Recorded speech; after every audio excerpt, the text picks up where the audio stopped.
আলহামদুলিল্লাহ নাহমাদুহু নুসাল্লি আলা রাসূলিহিল কারীম আম্মা বাদ। তবে আজকের আলোচনা হয়েছে যে ইসলামের মধ্যে একজন ব্যক্তি ঢুকলো বা ইসলাম গ্রহণ করলো। ইসলাম গ্রহণ করার পরে কোন সিস্টেমে ইসলামের মধ্যে থাকতে হবে বা কোন সিস্টেমের মধ্যে ইসলামের মধ্যে কি সিস্টেম আছে সেই সিস্টেমগুলি যদি ফলো শুধু ঠিক মতন না করে তাহলে কিন্তু আবার হবে না। আমাদের ইসলামের যে নীতি নিয়মগুলো এই নীতি নিয়মগুলো খুব সহজ, বলতে গেলে খুব সহজ আর কি। কোনো কঠিন বস্তু নাই ইসলামের মধ্যে। শরীয়তে কোনো ধরনের কঠিন বস্তু করছে না, মানুষের উপর কোনো জুলুম করছে না। তাই আজকে এই বিষয় নিয়ে অল্প আলোচনা করব। আশা করি এই আলোচনার সম্পূর্ণ আমাদের শ্রোতাবিন্দুরা আপনারা সবাই মনোযোগ সহকারে শুনবেন। খুব গুরুত্বপূর্ণ আলোচনা।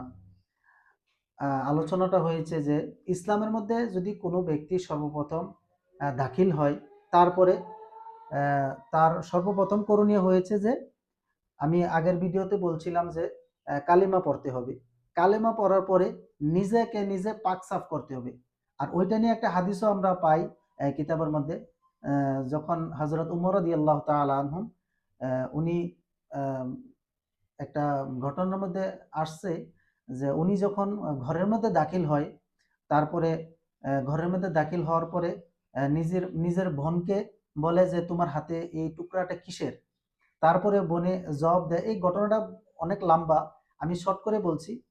তারপরে ওই বোনটাই কি করে নিজের কি নিজের বোনকে বলল যে তোমার হাতের মধ্যে এই কাগজের টুকরাটা কিসের। তারপরে বোন উঠে বলল যে ভাই, আপনি যদি এই কাগজের টুকরাটা নিতে চান তাহলে সর্বপ্রথম আপনি পাক সাফ হইতে হবে।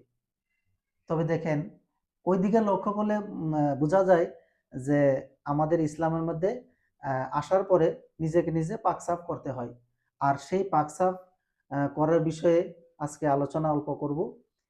সেই পাক সাফ কি কি হিসাবে হইবেন। একজন মানুষ যদি নতুন করে ইসলামের মধ্যে দাখিল হয়, বা ধরেন আমাদের ইসলামের মধ্যেও কিছুমান মানুষ আছে যে সে ইসলামের মধ্যে আছে কিনা সেটাও সে জানে না, এরকম মানুষ পাওয়া যায়।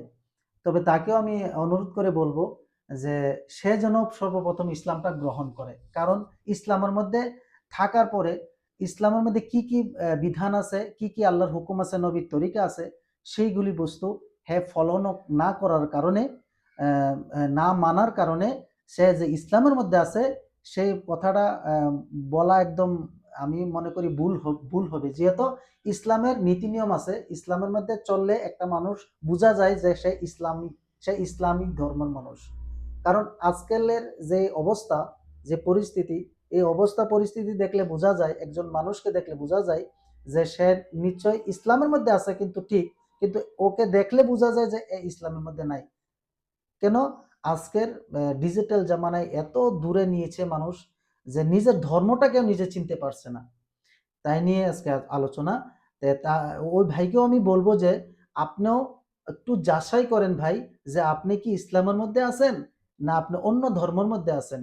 ওই বিষয়টা আপনি নিজে অল্প নিজেকে নিজে মহাসাবা করবেন। কোন সময়, যে সম্বলা নাকি আপনি রাত্রে ঘুমানোর আগে বিছনার মধ্যে যান, সেই সময় অল্প সময় 2-4 মিনিট নিজেকে নিজে মহাসাবা করবেন, নিজের থেকে হিসাব নিবেন যে আপনি যে কাজগুলি করতেছেন, সারাটা দিন যে গেল আপনি কি কি কাজ করলেন, কি নেক আমল করলেন, কি বদ আমল করলেন, কি খারাপ করলেন, কি ভালো করলেন, এইগুলি বিষয়ে যদি নিজে অল্প চিন্তা করেন তাহলে নিজের থেকে নিজে হিসাবটাই পেয়ে যাবেন। অন্য মানুষ আপনাকে দাওয়াত দেওয়ার জন্য দরকার নাই।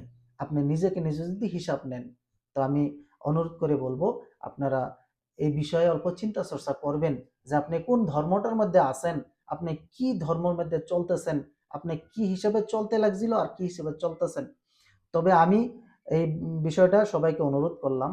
আর সর্বপ্রথম বলছিলাম যে যে মানুষটা সর্বপ্রথম ইসলামের মধ্যে দাখিল হওয়ার পরে যে করণীয়, পাকসাফ হইতে হবে।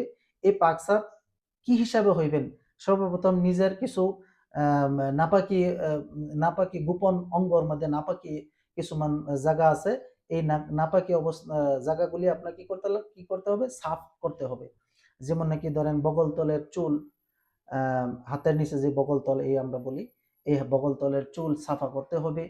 কারণ এইগুলি বস্তু কিন্তু বিধর্মীরা আপনারা পাক সাফ মানে বুঝে না যে বগলতলে চুল কাটলে কি হয়, বা নাভির নিচের চুল যে আমরা যে লজ্জাস্থান বলি, এই লজ্জাস্থানের কিছু আশেপাশে কিছু চুল হয়, ওইগুলি আমরা ইসলামের শরীয়ত মোতাবিক এগুলি আমরা কাটতে হয়, সাপ্তাহিক কাটতে হয়, সাপ্তাহিক না পারি আমরা কমাস কম আমরা 40 দিন আগে আগে আমরা এগুলি কাটতেই হয়। এগুলি হচ্ছে গিয়ে আমরা ইসলামের বিধান। যদি না কাটে তাহলে ওই মানুষটা কিন্তু পাক সাফ না। হ্যাঁ, তো সেই হিসাবে ধরেন ইসলামের মধ্যে আসতে হইলে পাক সাফ হইতে হয়। এই বিষয় নিয়ে আজকে এই পর্যন্ত আলোচনা। আগামী ভিডিওতে ইনশাল্লাহ দেখা হবে।